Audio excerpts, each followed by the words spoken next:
So at the end of this episode, I'll be sharing with you which of the bikes shown in this episode that I will be putting up for sale.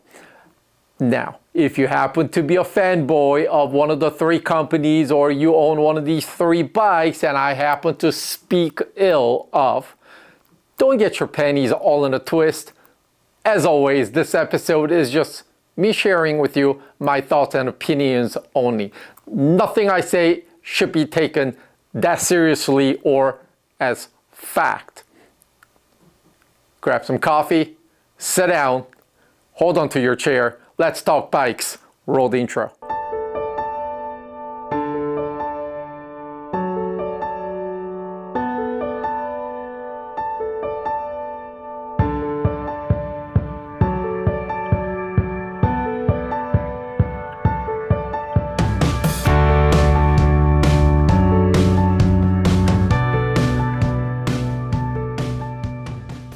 Hello everyone, how are you? This is yours truly, Diabetic Cycling, coming at you once again. Thank you for spending your time with me today.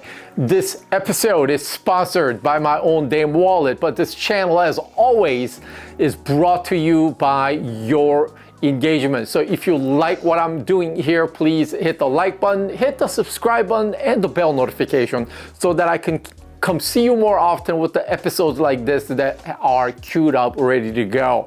And feel free to ask any questions and leave comments down below. And any questions that you leave, I try my best to get back to you as best as I can. I never race professionally. I don't own any shops. I don't make anything. I don't sell anything. I have no hidden agenda here. My goal here is to be as unbiased and transparent with you as best as I can, as just a regular, normal dude that you're gonna see out on the road. Last week I might have smoked you, but next week you'll probably smoke me. So everything that I tell you here based on my own thoughts and opinions, only based on all these bikes that I've had the pleasure of owning and riding in the past. By now, I'm assuming most of you may have seen each individual bike review episodes, and I will actually list them right here, as well as a description down below, so that you could go to each episode where I take an in-depth dive into each of the three bikes that I'm showing you today. I want to preface this episode by reiterating that it's never about the bikes. It's about the rider and the legs.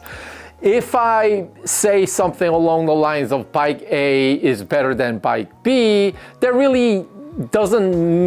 may not mean anything substantial, because even if I say bike B is inferior to the bike A, but let's say if we put somebody like Matthew van der Poel on the bike B, I mean, Matthew van der Poel will smoke any of us riding a Walmart tank.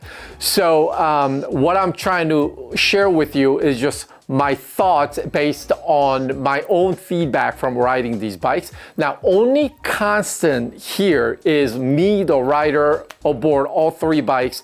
Again, based on all the years that I've ridden all those other bikes that I shared with you before in the intro. So all my feedback based on that. Let's meet the contestants. I'll go in no particular order. First up is a Specialized Tarmac SL8. I bought this as a frame set and I built it up. And as you see, it is not the S-Works version of the Specialized Tarmac SL8. It's the normal mere mortals Tarmac SL8. I did have problems sourcing the specialized handlebar that would go with this in terms of the width and all that. So mine does ride on a Factors integrated cockpit. And then it is built across all the three bikes that I'm showing you today. They're all Shimano Ultegra Di2 12-speed, the same 5034 front chain set and same 1134 in the rear cassette. So that is also another constant. Now, and then this bike, Tarmac, always, most of the times, rolled on some flavor of Shimano Dura Ace, either C36 or C50 or the C 60. Variable depth as I just put different wheels through their paces. Anyhow, so this is a bike that I probably wouldn't have gotten if I didn't do this YouTube channel. I said at some point in the past couple of years ago, when this thing was first announced, basically, as a man throwing up content on YouTube as a bike reviewer, I thought I had to have a Tarmac SL8 because it is somewhat of a de facto standard bike that every other road bike is sort of measured up against. So I thought it would be almost a sacrilege not to have one. So I got one, I built it up, and I've ridden it since. Now this bike did change my perception and my thoughts on Specialized overall, because I was never that big of a Specialized fan. This bike, culmination of lightweight and the aero from the Specialized offering, where they've done away with the all aero Venge, and now they just produce this one Tarmac as the all-rounder race bike. This bike did change my mind enough where I went out and bought another Specialized in the form of the Athos, which I am madly in love with. So the next up is my ENG Melee. This is another bike that was actually not on my roadmap for the channel, but earlier last year there was a deal to be had that I just could not pass on. It was a crash replacement for another guy, and I bought the frame set from him and I built the bike up. Coincidentally, when I built this bike, ENG Melee, the handlebar from S-Works actually became available in the width that I liked, so I ended up putting S-Works handlebar on my ENG Melee. Largely because I also didn't like the ENG handlebar. I don't like the way it looks. I don't like the width. I just don't like, I just can't get along with it. It has this weird flare on a road bike, which I don't really care for. So ended up going that route. Again, built with the Shimano Ultegra Di2. Now this bike rolled on reserve wheels only. So for about 6 months, I had the bike rolling on reserve 5263, and then lately I've been rolling on reserve 4249. Now, I've never been a big fan of ENG. I always thought their products were unnecessarily expensive, carried a certain connotation, certain elitist status, and on some products, I didn't even like the way they designed the handlebars and stems. I just didn't really care for. Of course, who cares what one looks like so long as one functions well?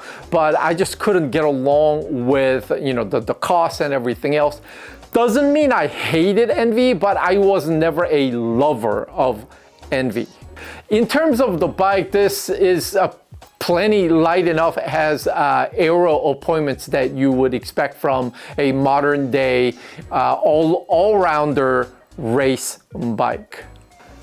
Okay, to round out the three-way roster, the final entrant is the Ventum NS1.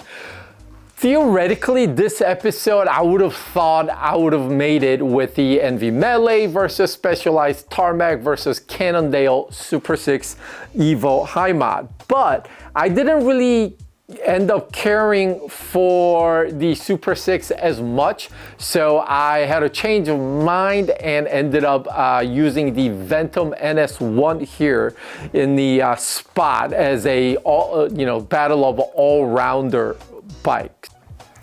So as far as Ventum is concerned, I believe as a company they're pretty well known, maybe in the triathlon sector, as well as the gravel bike, their GS1, which you find often in things like Leadville and Unbound, stuff like that. Now, as far as the road bike NS1, this is the bike that you see often maybe once a year, especially during the month of July, because we do, Lance's YouTube channel, Lance Armstrong would do his daily recap of the Tour de France, and they would make it no secret that they are sponsored by Ventum, because they would feature the bike, and each year they actually bring out the founder in their episodes and do heavy promotion. And that's how I actually got to know the company Ventum, the brand Ventum. And they would do heavy social media work as well, while showing Lance and George riding the NS1. So that's how a lot of you probably might know. Now, your feelings set aside, some of you may still be a big fanboy of Lance. Some of you may not care for Lance as a disgraced rider. That all set aside, we'll talk just about the bike only today in its own merit. And just as the other two, this bike is also built up with the Shimano Ultegra Di2, and this bike is basically rolling on, again, the Shimano Dura Ace wheels, either the C36, C50, or C60, or some combination of, like the front wheel being C36, while the rear being C50. So in an ideal world, I would have all three bikes equipped the same, right? That way it's fair comparison between apple to an apple to an apple, but we don't live in a perfect world, and I spec my bikes as I like. So two of the three bikes rolled basically on the same set of wheels, which would be Shimano Dura Ace, and then one bike always rolled on reserve wheels. About the same price point for these wheels, so it's a very premium wheel set on all three bikes. They're all built with Ultegra Di2 12 speed, so that's also something constant, as well as the rider aboard all three bikes. And then the one caveat here is ENVE and Ventum don't have different level in their frame set trim level. So unlike Specialized that do S-Works, or the Cannondale that do their Lap 71 and then the high mod and then the regular trim, ENVE only puts out one melee. Ventum only puts out one NS1, and then Specialized, you might argue, hey DC, if you're going to do ENVE Melee, the fair comparison would be the S-Works, but my tarmac is just regular Specialized brand trim. Now that I introduce you to the three bikes that are going to be shown here, some of you may have already drawn a conclusion that there is a clear winner. Is there? Or is there a sleeper? Let's dive in. So I am in the opinion that us mere mortals, weekend warriors, enthusiasts, whatever, when we don't make a living racing for a living, it's the all-rounder bike that we all should be going after. Maybe some of us that's not as flexible should pay attention to endurance-focused bikes as well. Anyhow, unless you live in the deep mountain range in Colombia, maybe you only care about your bike being just as light as possible. Or total opposite of that spectrum is maybe you happen to live somewhere where you have no mountain, 500-mile radius, and you only care about going fast on the flats, so you only care about aero. Either way, now for the rest of us, it's the all-rounder that's going to do us, serve all the purposes well, especially in modern day today. The golden age of cycling, to me almost, is every bike that comes out of every company is so well made nowadays. You really can't go wrong, and especially if you're just one bike guy, and at that point it's really the all-rounder bike, like the three that I'm showing you today, that we should pay attention to. As I'm getting ready to talk about the designs and aesthetics, some of you may look at these three bikes and sort of see how they all three of them draw inspiration from each other, or one is paying an homage to another. They have a lot of similar characteristics in terms of the design and just the aesthetics. The Tarmac SL8, in terms of appearance, I would just say it as it is not offensive. What I mean by that is Specialized obviously is in business of selling bikes. They are not in business of sponsoring 3 pro tour teams.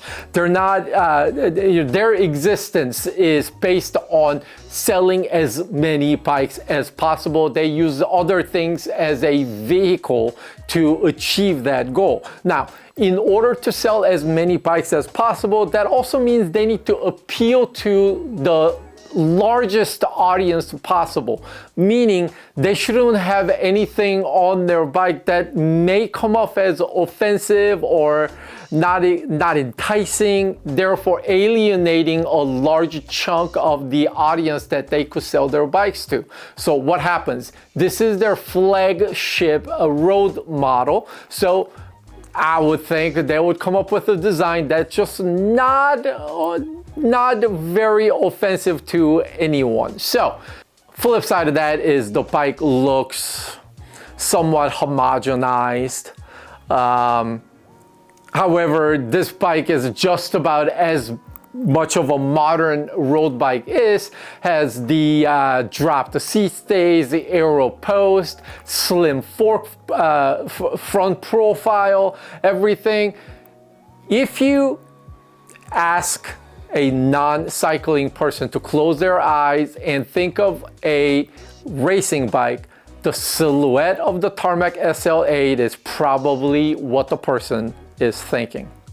ENVE Melee is an interesting one in terms of design and aesthetics. So I personally am not the biggest fan of its looks, its design, or the color, the Damascus gray that they call it. However, every single buddy of mine that I ride with that have seen this bike, they all just tell me how much in love they are with my bike, the way it looks, the way the frame set design, just everything.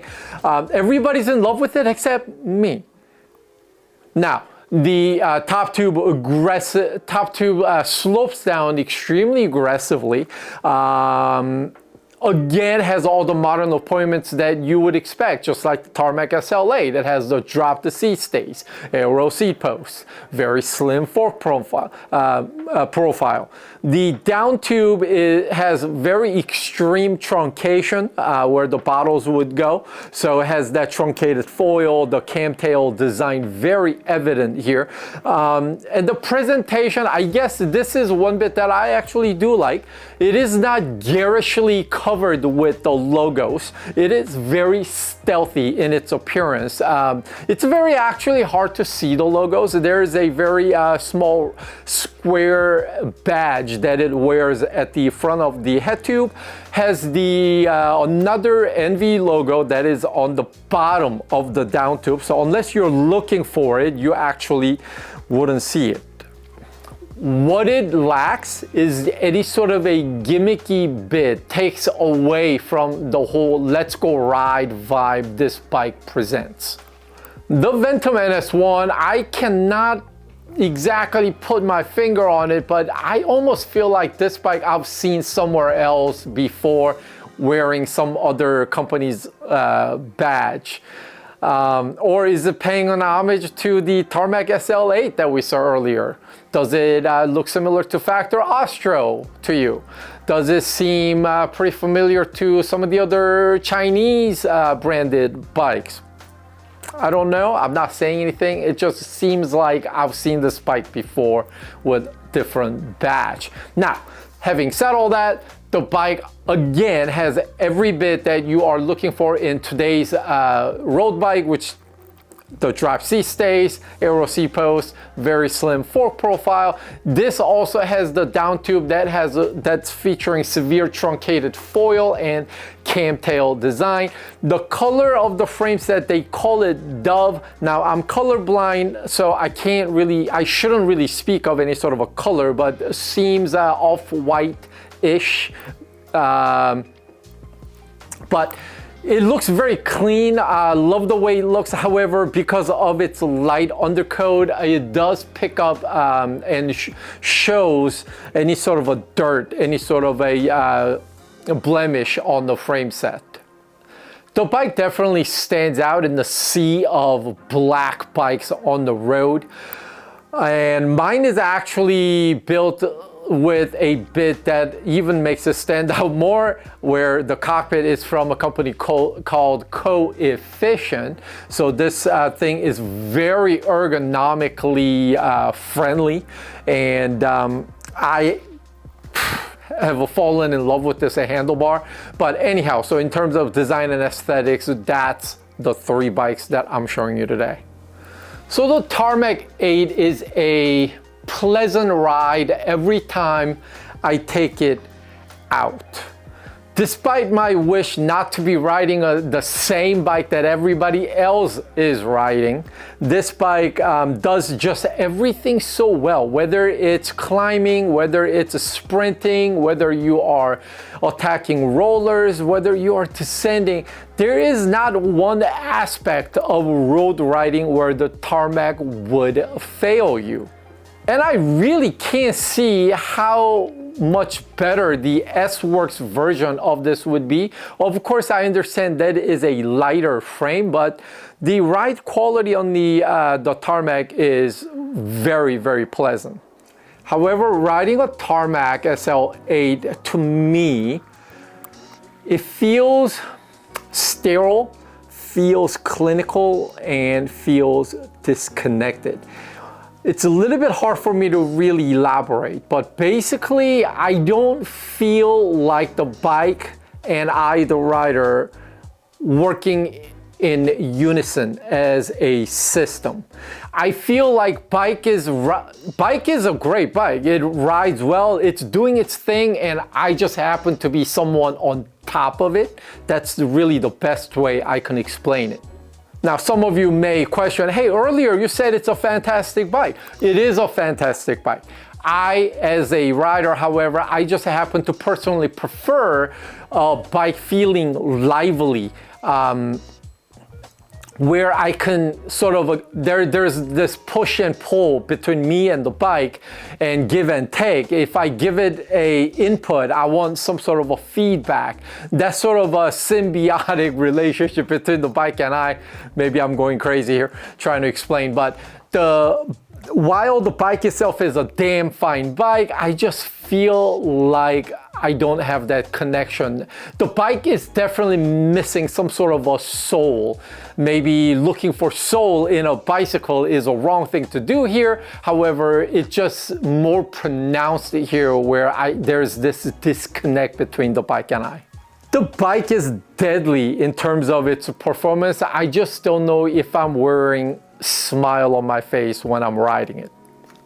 So ENV Melee, I really didn't know what to expect. I was not a fan of ENV when I got this bike. I was wondering, hey, it's their first foray into, mass-produced frame set. They were doing some custom sets before, but they weren't a frame maker. So I didn't know what to expect, and, I wasn't in love with ENV. I was wondering, is this just a money grab by ENV where they just, they're doing something, slapping on their logo, just inflating the price, and I just didn't know. Now, that all said, once it was built up, my very first time out on this bike was a spicy barn burner of 100 miles, 6,000 feet out with a couple of my friends. And the bike just rode remarkably. On my first day out, I had ear-to-ear grin on my face. The way it handled, way it was so light on its feet, and it just was such a pleasant ride, just the first day out and all the days afterward. Now, one word that I want to use to describe NV Melee is composure. The bike ride's very sophisticated and composed. Since I've obtained this bike, this is the one that actually is accumulating the most number of miles out of my entire roster, despite all the testing that I do for each bike that I show you. Especially if I know a day's ride is gonna be very spicy, this is the bike that I grab. I feel very confident on this bike. Now, there was this one ride, I forget where, I forget even when, but basically it's a high speed, very hairpin descent. Basically, there was this one right turn on the hairpin descent, and basically, it's a road that I wasn't familiar with, that I've never ridden before, in a foreign land, basically. I took that turn too fast and too aggressively. But basically, it's years ago when I was riding rice rockets, crotch rockets, or whatever you guys call it, basically. But when you turn, you basically shift all your weight and it's near the ground and you're just shifting your weight to make that hairpin turn. And I was doing basically the same thing aboard my NV Melee. All the ride that I did on this bike probably gave me the confidence that I could make that turn. I am almost sure, confidently I can tell you that I would have probably douched on that turn if I was aboard another bike. This thing handled absolute razor sharp. I felt very comfortable and confident in that bike would get me out of that turn despite how aggressive and fast I went into it. Long story short, I made out of that turn without any kind of an accident, but it's the way the bike handles and the confidence that it brews in me that got me out of that jam. What a bike. I mean, it's sort of really funny that I think about it now, trying to share this experience with you. You know how when you have those situations, just everything, before you are about to go down, everything just kind of goes slow motion in your head. Everything that led up to it, everything that happens, just a slow motion, right? And I knew I was in trouble. As I was taking that turn, I knew I was in deep shit, but I knew I could ask the bike to get me out of it, and it did without a scratch on me. And what can I say? So Ventum NS1 is a fine riding bike. It doesn't perform poorly against the other two on anything, but also it doesn't excel anywhere either. Not only compared to the other two bikes that I'm showing you here, but against other bikes as well. Overall, it just lacks any sort of a distinct personality of its own. It's very muted, sort of a feedback from the bike. In terms of pricing, it's at about the same price point as the others. Maybe NV is just a slightly more expensive. But if you look at speccing out a Ventum NS1, you would notice the pricing isn't any more aggressive than others. So something has to give here. It needs to either perform as a brand that is not as well known. I feel like it needs to either outperform others at the same price point, or if it's about the same performance level, maybe it should undercut the others in pricing, a little bit more aggressive pricing to garner some attention, but it's not that. And on top of that, like I said earlier, it sort of lacks any kind of a personality. I mean, it is so lukewarm in terms of its personality. I would much more prefer my Athos or even my Madone against the NS1. If this is your very first road bike, you probably wouldn't notice any different and you would be just fine riding. However, if you have years of riding other bikes, so on and so forth, you would get on this bike and sort of notice how vanilla this bike is and sort of lacking in any sort of a noticeable personality. It does its job, it just does it without any sort of a gusto or fanfare. Each in-depth review episode of all three bikes, I deferred the would I rather section, saying that I would make my pick in this episode that you are watching. So this is the time, so let's do it. So the first up is Tarmac SL8 versus ENVE Melee. You really couldn't go wrong with either choice here. Both are fantastically riding bikes. I personally, however, must go with the Melee for its liveliness and its composure that Tarmac SL8 just can't even touch, can't even get anywhere near. Now, I'm saying a lot here and some of you may call me out on it, but again, it's just my personal opinion. Melee is just a better riding bike, period. All right, next up is Tarmac SL8 versus Ventum NS1. If you happen to be a one bike guy and you only ride one of these bikes, then you probably may not even notice that much difference. However, if you ride these things back to back, especially if you ride the NS1 and then immediately hop on the Tarmac, you notice the difference. Even if it's a hair difference, you do notice how better the Tarmac handles everything with you on it than the NS1.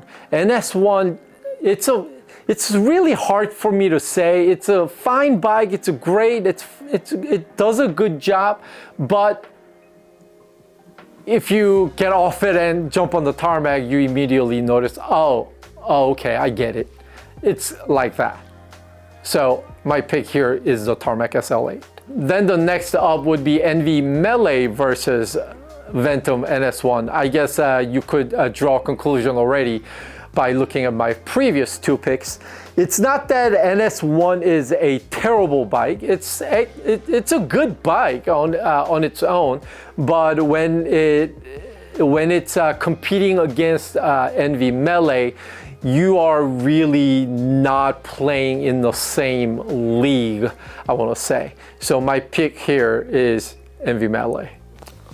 So just as I mentioned in the previous episode, which I'll link right here, the battle of a three-way battle of aero bikes of mine, trying to compare these three bikes and trying to see which one is better than the other two, that's literally the first world problem. All three bikes that I showed you today are used and raced by pro teams. You could easily argue any one of these bikes would be too much of a bike for us, the mortals. Tarmac SL8, what a weapon. It can help you win races. It can help you smoke some fools on your next group ride. I mean, I just personally feel like it lacks soul and personality, which neither can be measured and is quantifiable. So it's hard for me to really convey what I mean here.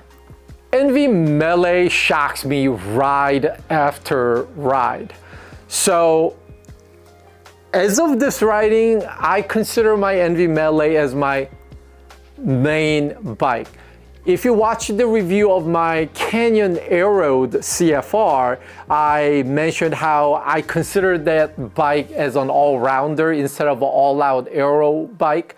And that bike is, rolling on, it's actually rolling on ENVE 4.5 SES equipped with Dura Ace. It is just top tier spec.